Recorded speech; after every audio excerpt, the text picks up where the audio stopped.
Welcome back to the Brian Crombie Radio Hour on Saga 960. I think that the conversation that we just had with Scott was really concerning.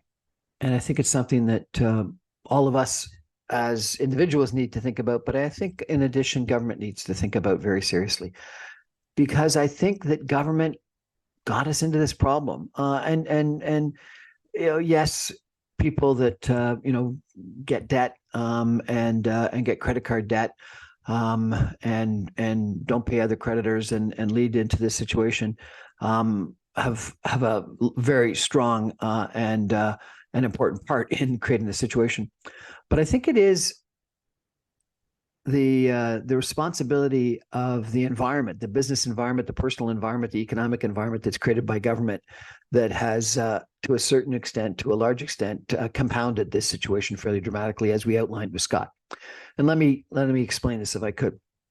I think a decade of incredibly low interest rates and lack of supply of housing led to a situation where housing prices went up, and people had this expectation that those housing price increases would go up forever. And because of that, I think what people did is they bought houses that were more expensive than they could afford. My father, when I graduated, said never buy a house that's more than 3 times your income. I think that the statistics are that people are buying houses that are 9 to substantially more times their income today, and they have to if that's if they want to live in a single family home, or even in a reasonably sized condo in Toronto, Vancouver, Montreal, etc.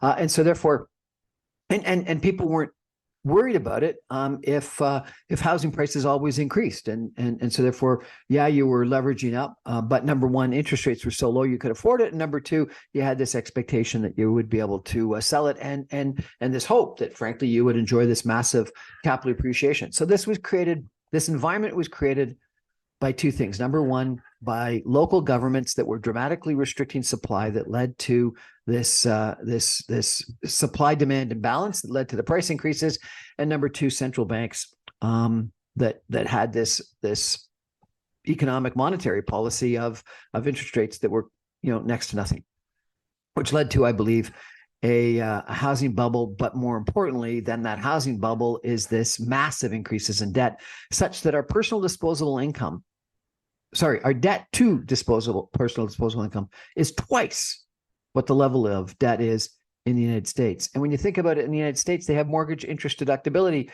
so they can deduct against their income their mortgage interest. We don't have that in Canada. And so therefore, while our debt is twice as large, our interest is therefore 4 times as large, because the debt's twice as large. We have similar interest rates. They get deducted against their income tax. We can't. And so therefore, our interest bill that we have to pay out of our personal income every year is 4 times on average the level it would be in the United States. And frankly, we have higher interest rates, so maybe even the 4 is understating the true impact. And then to compound this, we've got a situation where, as Jack Mintz told us yesterday, our tax levels are dramatically higher than they are in the United States. And that kicks in at about $200,000 when you pay the highest marginal rate, when it wouldn't kick in until $1 million in France and Italy, France and Japan, the other two jurisdictions with income tax rates above 50%, and even more in the United States.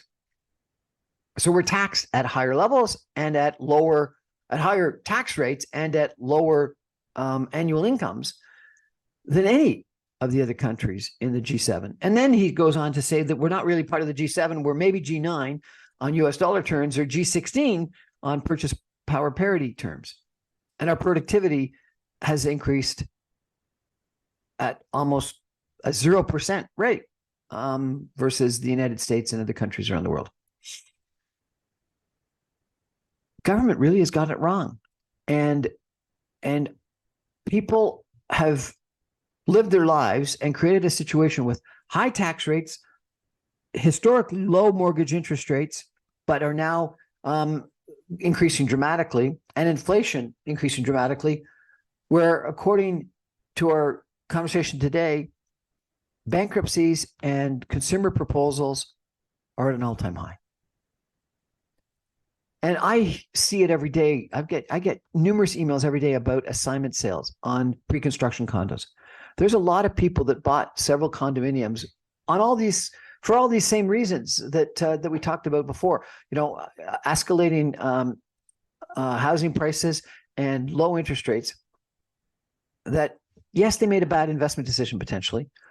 They can't actually close on their condos now when they're actually coming to completion, and they've got to make their final payments because they can't qualify for the mortgages, and or the mortgages have interest rates that are way too high. But this is going to impact a lot of people where they lose the deposits they put down, which are tens of thousands, sometimes more than that. They're going to walk away from investments they made. They're going to have substantial economic losses. They're paying 2 to 3 times more on their mortgage interest rates, either because they got variable interest rate mortgages or because they're going to be renewing their mortgages at higher rates. They're paying greater taxes. They're going to be losing their jobs in a recession, or some of them are. I think it's going to be a pretty tough year in 2024 economically. And there's no question people made some bad decisions. They raised too much debt. But this was created by the environment that government created. And our governments have got to take responsibility for this and understand they've messed up. And they've messed up with a fiscal strategy, a monetary strategy, a redistribution strategy, a taxation strategy that is wrong. And they got to change. That's my show for tonight, everybody. Thank you for watching. I'm Brian Crombie, Brian Crombie Radio Hour. I can be reached, I can be listened to every night, 6 o'clock on 960 AM. You can stream me online at www.saga960am.ca. All my podcasts and video casts are available after the fact on briancrombie.com. Good night.